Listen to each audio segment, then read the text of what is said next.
for herself, which is her cross face, her underhook, and her outside knee is past my outside knee. Okay, and that's how you know who's in the better position within half guard, is this knee line.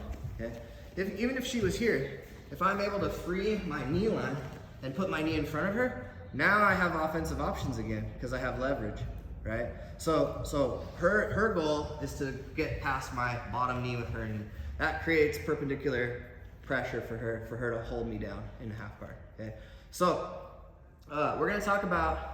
She's already doing it. Okay, it's a mistake to play half guard like this when you're driving off of your toes. Okay, you're driving off of your toes. And if you remember mount from the top position a couple weeks ago, probably 3 weeks ago now, we talked about why you don't want to be on your toes, which is this added 3 or 4 inches of her foot makes it so that her weight starts to shift forward over her knees instead of over her hips.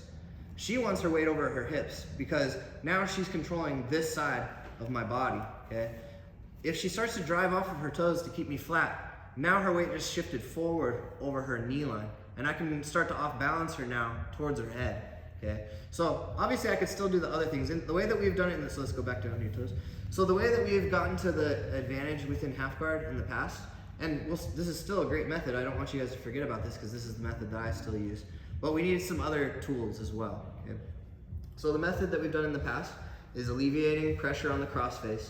You're never gonna remove this arm, but you do need to create a couple inches, because if she's rolling her shoulder and she's hooking, I can't even look the way that I want to bridge right now, and you can hear my voice changing, okay? And if this is starting to happen, that means she's starting to control my spine, which is gonna make my bridge pretty feeble, okay? So if I can, I will get to the bicep, but if I can't get to the bicep, I just grab the deltoid here, the front of the shoulder, and I just pinch my elbow.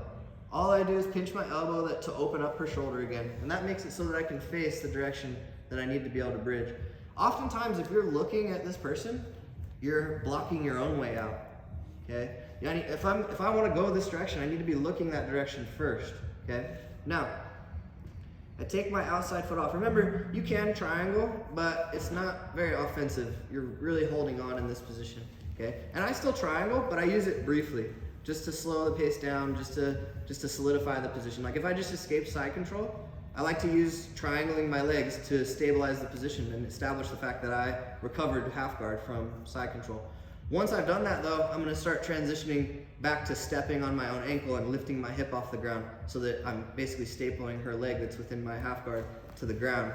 When I start getting ready to go, I'm gonna take my foot off and step right next to it, not far away, okay? Right next to it so I can maintain some close connection with my half guard. As I bridge, I don't go across her body, I go over my ear, okay? Now I shrimp my hips back, but I leave my shoulder forward. If I shrimp my hips back and take my shoulder, I just let her push me back down. So as I bridge over my ear and I move her head with my shoulder, I leave my shoulder forward as a frame. And then this is an important part. I used to try to do this without lifting with my knee shield. If you push too much with your knee shield, you're gonna have a hard time connecting your feet together like this, look. So what I wanna do is lift her hip and pull her knee. Now that makes it close to me.